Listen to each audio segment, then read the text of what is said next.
Hello दोस्तों, आप सभी का स्वागत है आपके अपने यूट्यूब चैनल हिटमैन क्लासेस में। अगर आपने अभी तक हिटमैन क्लासेस को सब्सक्राइब नहीं किया है तो चैनल को सब्सक्राइब करके बेल आइकन को प्रेस कर लें ताकि आने वाली वीडियोज़ का नोटिफिकेशन आप तक पहुंचे सबसे पहले। तो चलिए फ्रेंड्स, आज हम लोग स्टैटिक जीके के बारे में बात करेंगे जो कि आने वाली आगामी परीक्षाओं के लिए बहुत ही ज़्यादा इंपॉर्टेंट है। तो चलिए फ्रेंड्स, शुरू करते हैं।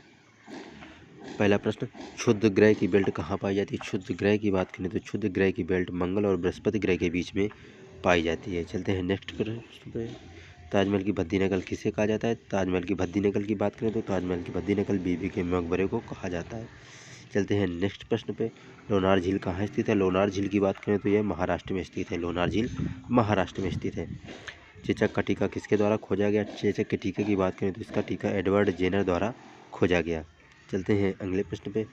बथुकम्बा उत्सव किस राज्य से संबंधित है? बथुकम्बा उत्सव की बात करें तो यह उत्सव तेलंगाना से संबंधित है। चलते हैं नेक्स्ट पे। हार्नबिल फेस्टिवल किस राज्य से संबंधित है? हार्नबिल फेस्टिवल की बात करें तो यह नागालैंड से संबंधित है। फ्रेंड्स, चलते हैं अगले प्रश्न पे। मकरविलक्कू त्यौहार किस राज्य से संबंधित है? मकरविलक्कू त्यौहार की बात करें तो यह केरल राज्य से संबंधित है। मकरविलक्कू त्यौहार यह केरल राज्य से संबंधित है। चलते हैं नेक्स्ट प्रश्न पे। काला नमक चावल महोत्सव किस राज्य से संबंधित है? काला नमक महोत्सव की बात करें तो यह सिद्धार्थनगर जो कि उत्तर प्रदेश से यहाँ से संबंधित है। चलते हैं अगले प्रश्न में। कौन सी नदी भूमध्य रेखा को 2 बार काटती है? कौन सी नदी भूमध्य रेखा को 2 बार काटती है? तो वो है कांगो नदी। कांगो नदी भूमध्य रेखा को 2 बार काटती है। कौन सी नदी कर्क रेखा को 2 बार काटती है? कौन सी नदी कर्क रेखा को 2 बार काटती है? कर्क रेखा की बात करें तो माही नदी कर्क रेखा को 2 बार काटती है।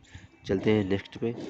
कौन सी नदी मकर रेखा को 2 बार काटती है? मकर रेखा की बात करें तो लिम्पोपे नदी मकर रेखा को 2 बार काटती है।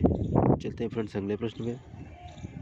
मौद्रिक नीति समिति का अध्यक्ष कौन होता है? मौद्रिक नीति समिति का अध्यक्ष की बात करें तो आरबीआई के गवर्नर मौद्रिक नीति समिति के अध्यक्ष होते हैं। चलते हैं नेक्स्ट में। जीएसटी काउंसिल के अध्यक्ष कौन होते हैं? जीएसटी काउंसिल के अध्यक्ष की बात करें तो भारत के वित्त मंत्री जीएसटी काउंसिल के अध्यक्ष होते हैं। चलते हैं नेक्स्ट पे। मौद्रिक नीति समिति एक वर्ष में कितनी बार प्रस्तुत की जाती है? मौद्रिक नीति समिति एक वर्ष में 6 बार प्रस्तुत की जाती है। मौद्रिक नीति समिति एक वर्ष में 6 बार प्रस्तुत की जाती है। चलते हैं अगले प्रश्न पे। पेरिस किस नदी के किनारे स्थित है? पेरिस की बात करें तो पेरिस सीन नदी के किनारे स्थित है। पेरिस सीन नदी के किनारे स्थित है। चलते हैं अगले प्रश्न पे। रूर क्षेत्र किसे कहा जाता है? रूर क्षेत्र अर्थात काला प्रदेश। रूर क्षेत्र को ही काला प्रदेश बोलते हैं। काला प्रदेश जर्मनी को कहा जाता है। चलते हैं फ्रेंड्स अगले प्रश्न पे। डाक दिवस कब मनाया जाता है? डाक दिवस 9 अक्टूबर को मनाया जाता है। डाक दिवस की बात करें तो यह डाक दिवस 9 अक्टूबर को मनाया जाता है। भारत में डाक सेवा को शेरशाह सूरी ने घोड़ों के द्वारा शुरू किया था। भारत में डाक सेवा को शेरशाह ने घोड़ों के द्वारा शुरू किया था। राष्ट्रीय पंचायती राज दिवस कब मनाया जाता है? राष्ट्रीय पंचायती राज दिवस की बात करें तो यह 24 अप्रैल को राष्ट्रीय पंचायती राज दिवस मनाया जाता है। अंतर्राष्ट्रीय रेंजर पुरस्कार से किसे सम्मानित किया गया? अंतर्राष्ट्रीय रेंजर पुरस्कार की बात करें तो महेंद्र गिरी को अंतर्राष्ट्रीय रेंजर पुरस्कार से सम्मानित किया गया।